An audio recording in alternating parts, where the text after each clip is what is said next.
Good morning, students of class 7. Today I'm going to revise with you evolution or absorption of energy, that is, change in energy.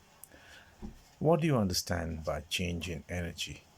Chemical reactions are characterized by absorption or evolution of heat energy, light energy, etc. Number 1, evolution of light. When magnesium burns in air, that means in oxygen, it burns with a brilliant white light. So what are you going to see?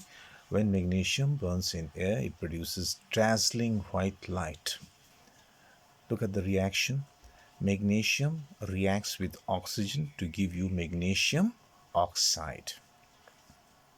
Number 2, evolution of heat. When sodium hydroxide reacts with dilute hydrochloric acid, heat is produced along with sodium chloride and water.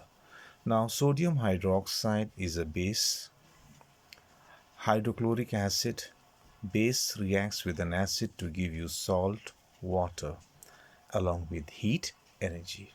So, in this reaction, heat energy is evolved. So, it is proceeding with evolution of heat energy. Now, we discussed two important types of reaction. One we call it exothermic reaction, and the other we call it endothermic reaction. Now, what do you understand by the term exothermic reaction? Exothermic reaction is the chemical reaction in which heat energy is evolved. That means exothermic reaction, it proceeds with the evolution, liberation of heat energy. Let's take an example. Quicklime, which is calcium oxide. When water is added to it, it forms calcium hydroxide and heat energy is liberated. That means dissolution of quicklime in water, it results in what kind of reaction? Exothermic reaction.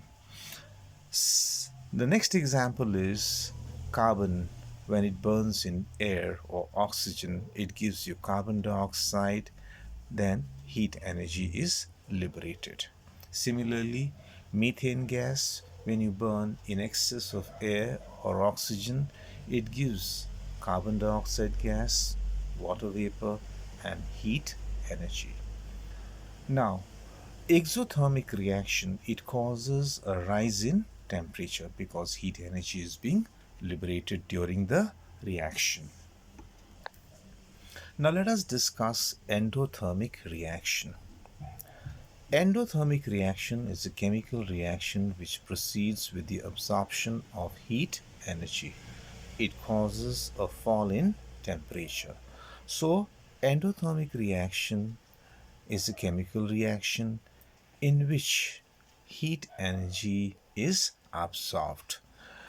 For example, when you heat calcium carbonate to a very high temperature, let's say around 1000 degrees Celsius, it forms calcium oxide and carbon dioxide gas is liberated. So, in order to facilitate the decomposition of calcium carbonate, what you're doing? You are heating it to a very high temperature. So, heat energy is being absorbed during the reaction. Similarly, carbon and sulfur, when heated, it will give you carbon dioxide. So, here also, in order to facilitate the reaction, you are supplying heat energy. So, carbon reacts with sulfur on heating to give you carbon disulfide. Now, before you answer the questions given in the assignment, please watch the video and watch it again if you're having any doubts. Then please revise the lesson before you start answering these questions. Question number 1, write the chemical equations for the following. Magnesium burns in air, fairly simple.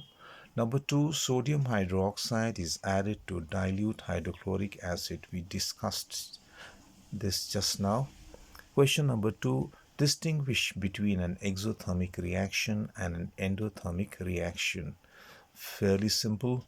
And question number 3, the dissolution of quicklime in water is an endothermic reaction. Explain why. You have to justify your answer. With this, we come to the end of the class today. Thank you.